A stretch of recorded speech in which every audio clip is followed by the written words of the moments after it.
Welcome to my review for Quartz pour Homme by Molyneux. This is another one that really took me a long time to discover. This is a woody fragrance, at least to me, even though Fragrancematt has this down as a woody aquatic. I don't know where the aquatic comes from, but what I can tell you is that this is a woody fragrance with facets of green and fruity. So if you like green, fruity, woody fragrances, stay tuned. So this fragrance comes from the House of Molyneux. It was founded by Edward Molyneux in 1919. He was a British fashion designer who actually moved to France to start up his company. And the house really does have a lot of history. I mean, I know there was a lot of good fragrances in the 60s. The 70s were known as, the 60s and the 70s really was a good period for this house. With this fragrance coming out in 1995, I feel like basically this fragrance does come from an era of new DNAs. So in the mid-1990s, this would have been a good period for fragrances to really evolve and become something different. And in the 90s itself, we had so many fragrances for men that were completely different in terms of what they were like in the 70s and the 80s. In the 70s and 80s, we had basically very strong, macho, powerhouse fragrances, Antaeus, Kouros, just to name a few.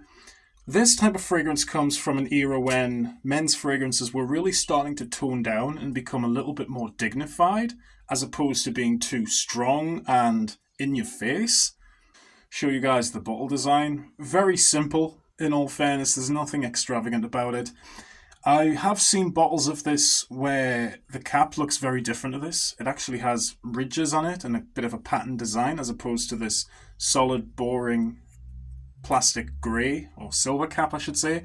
The atomizer, though, is very good. So what you get from Quartz pour Homme, in a nutshell, is a woody, fruity, citrusy, green fragrance.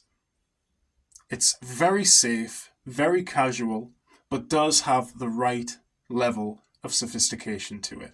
I think when you look at sophisticated fragrances, especially from the 90s, I think of fragrances like Jai pour Homme by Boucheron or maybe Dune pour Homme by Dior. These are fragrances that I have in my collection and I just think they are, bangers, personally, in terms of being classy and kind of luxurious.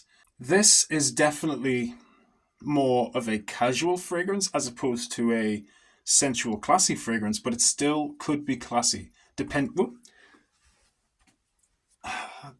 on how you use the fragrance. Now this, to me, what I basically get is I get a very citrus dominant fragrance, but there is a lovely element underneath of blackcurrant. The blackcurrant note in this is really, really nice, in all fairness. So if you've never smelled blackcurrant before in a fragrance, like I actually hadn't really smelled blackcurrant before smelling this gives you a new dimension into the note of blackcurrant, because it really does give you the feeling of this hand-picked blackcurrant fruit straight from the plant itself. A very, very good blackcurrant-based fragrance. Blackcurrant isn't exactly a note that's really well known, especially these days, but in this, it works nicely because it's almost like a green take on a blackcurrant smell. So in all fairness, it actually smells more like cassis leaf as opposed to actual blackcurrant, at least to me. And it's just very natural, very juicy.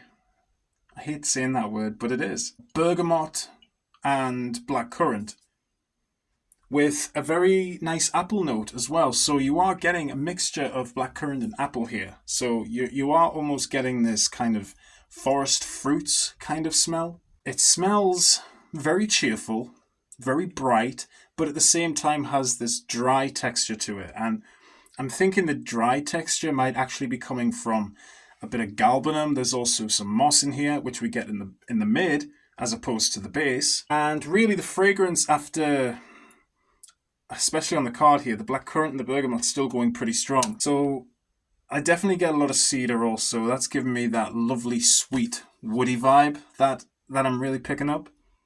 And there is also this very nice element of balsamics as well, believe it or not, especially in the dry down, because we get labdanum and amber with a little touch of musk. So It's a very clean fragrance as it starts to dry down, and it starts to smell a little bit more dignified. Yeah, so the blackcurrant is actually coming through a lot more on my hand right now, but I feel like once the blackcurrant starts to dry down, it gives more way for the galbanum, the oak moss, a little bit of vetiver with that cedar wood as well, so there is a kind of leafy green aroma to it. But overall, gets very balsamic as it's drying down. So, in a nutshell, guys, this is pretty much a blackcurrant dominant citrus fragrance with elements of green galbanum mossiness, balsamic amber in the base. So it's really a fruity top with a green mid and an ambery base. So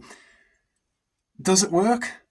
Absolutely. This works tremendously if you're looking for a very uplifting, casual fragrance, but like I said before, has that right element of class. So this is a really good fragrance, in all fairness. I think when it comes to just wanting to smell really good and not overpowering and, not too head-turning for people to smell, this is perfect.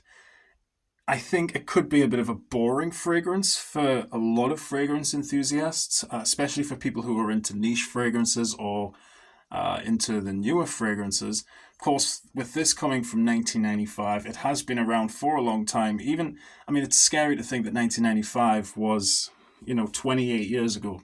This definitely falls as a good classic 90s fragrance.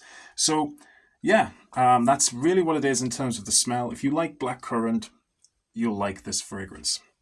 Let's check out the performance. As you guys can probably imagine, this isn't exactly a massive performer, but it does last the right amount of time for you guys to enjoy the smell.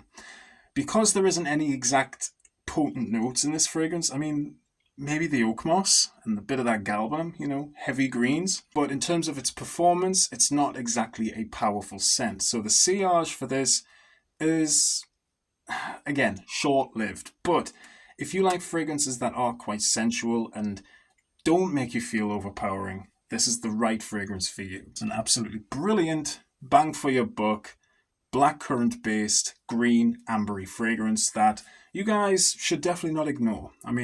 1995 was years ago, so it's been around long enough for people to really discover this fragrance, and I feel like you guys should definitely discover this because it's really good stuff. I was late to the bandwagon myself. It took me a long time to really discover this fragrance, but I'm really glad I did because, in all fairness, it's excellent. I've heard that this gets compared to Givenchy's Insensé, which, of course, I have never smelt, so all I can say is, it's just a very good fragrance. It's certainly different from anything else I've ever smelt. This has been my review for Quartz Pour Homme by Molyneux. Really wonderful stuff. So I would highly recommend you guys check out Quartz Pour Homme by Molyneux. Really hope you've enjoyed this review, guys. Just wanted to get straight in with it rather than going through all of the, the bullshit of me saying, today I'm going to be reviewing this fragrance. But I really just wanted to shine some light on Quartz Pour Homme because I've never reviewed it up until now, and it's an absolute banging fragrance. So yeah, guys, thanks so much for watching. I will see you all in the next video. Keep smelling good, and bye for now.